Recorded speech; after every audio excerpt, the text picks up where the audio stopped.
This is problem number 80 from chapter 11 in your book, and it's a conservation of energy problem. So it gives us the weight of a girl and the situation that she's gonna be pushed or actually released from a certain height on a swing, and then she'll swing back and forth. So this situation, let's draw the situation. I'm just going to draw the swing set from the side and show the fact that she's first up here, she's being raised like to this spot right here by her mom. Her mom's going to release her from this spot. So she's here. And this height is her initial height. And we're measuring above the ground. So her initial height is really 1 meter. That's actually the second height they give you, right? But that's where her mom is gonna let her go. And then her final height is not the final. I mean, she is gonna swing back and forth, but we want to know about how fast she's going at this spot. So we're going to treat it as if it's the final, because we can hit the pause button anytime in her motion and say that energy is conserved, as long as we don't think there's any friction, air resistance, any forces that are interfering here. So her height here is less. It's 0.40 meters from here to the ground. Here's the ground, I guess. Okay, so we have those two pieces of information, and we know her weight. So she's 420 newtons. Because we're going to assume that energy is conserved, then let's write out that equation. Later on, we see in part B that actually she is experiencing some air resistance because it says that she doesn't go as fast as we thought she did in this position. But for now, because it doesn't say anything about friction or air resistance, we're just going to assume that energy is conserved, so mechanical energy. So I'm going to write out the law of conservation of energy. I'm writing work in here, but I'm saying it's 0 because we're saying that energy is conserved.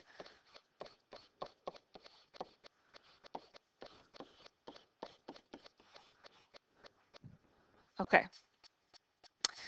Now, when I go plugging in formulas, then I can use the formula for kinetic energy, which is 1/2 mv, and I'm just putting a little I here, squared. And then I'm substituting the formula for potential energy. I'm doing the same on the other side with little f subscripts. Okay, so here, if we look at all the terms, they all have mass. So really, I could divide everything by m, and I don't even need her mass. So I'll do that this time. Now, I could find her mass, and we'll actually need to do that in the next part of the problem. But it's just to show that in some problems, they might not give you mass, but that's because it cancels everywhere. Okay. Some things that I didn't write down here. Her initial velocity. Well, because the mom is releasing her, okay, we are assuming that her initial velocity is 0, that her mom is not pushing her from that spot. She's just lifting her to that location and then letting go. And then the final velocity is what we're looking for, because it's asking how fast Kelly's moving at the lowest position, and that's this spot right here. So I'm going to say VF is question mark. That's what I'm trying to find. Okay, so then when I go to plug in numbers, then I see that this whole kinetic energy initial, I would have 1/2 times 0 squared. So, and you could do that right away if you wanted. You could just cross that term off because you know she's not moving at that moment she's let go. But we certainly have potential energy at the beginning.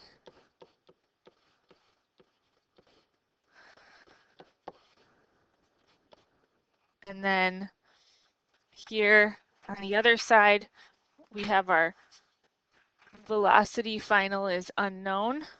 Switch colors here.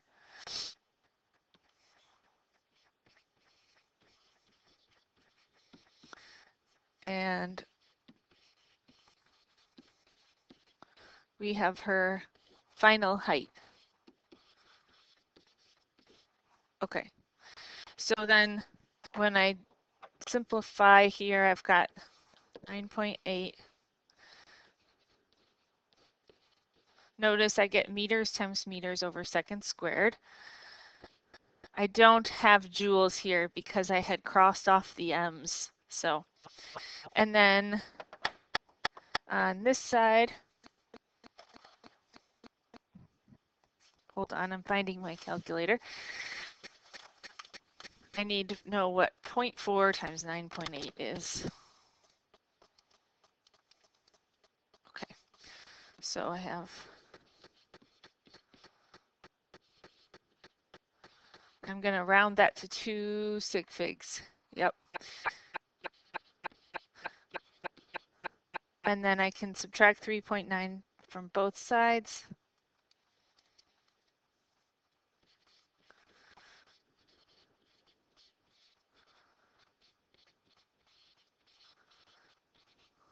And then multiply by 2 and then take the square root. So in the end, I get 3.4 meters per second is what we would expect her speed to be as she's moving through right here. That's the fastest she goes.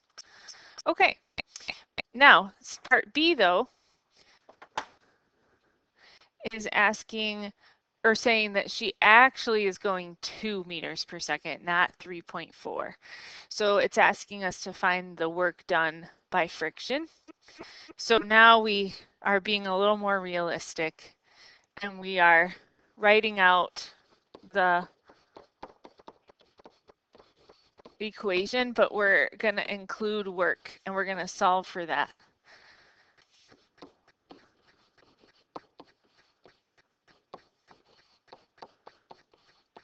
Okay.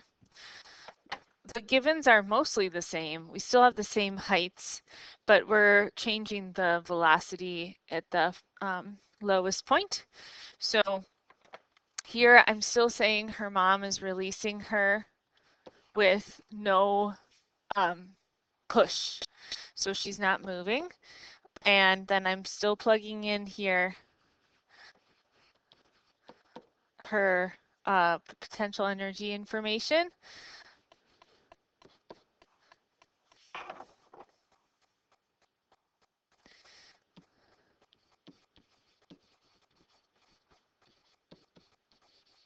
Now I do need to know her height, okay?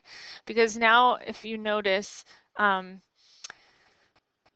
need to know W and M is not built into W. So then I need to leave mass everywhere, which means I need to know what it is.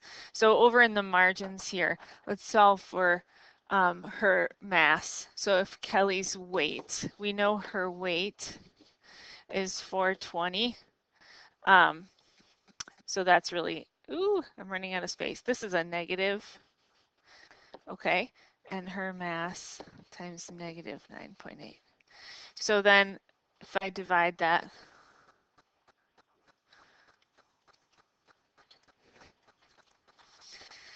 I'm getting 43 kilograms. Okay, so now I can plug that in everywhere I need it. I have still 0 here, and then I've got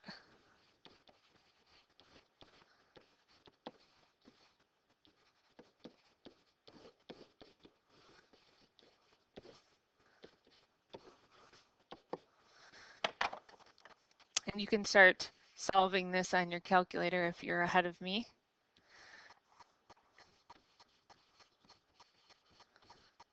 Remember now here, this is VF right here. Okay, so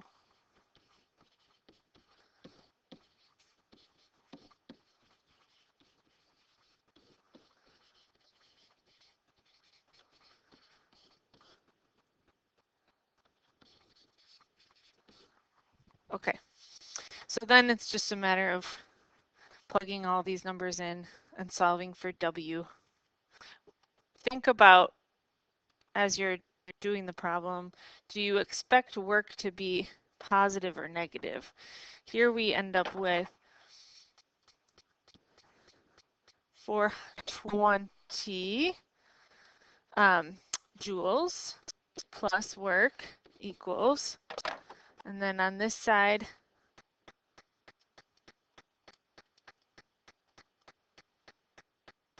we've got 86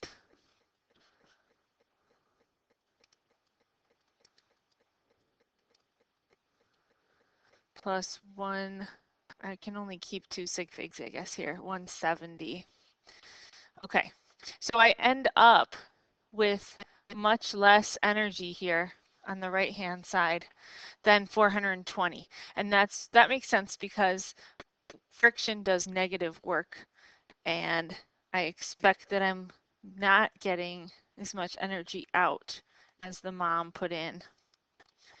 So then when I subtract from both sides, I end up getting negative 160 joules of work done by friction.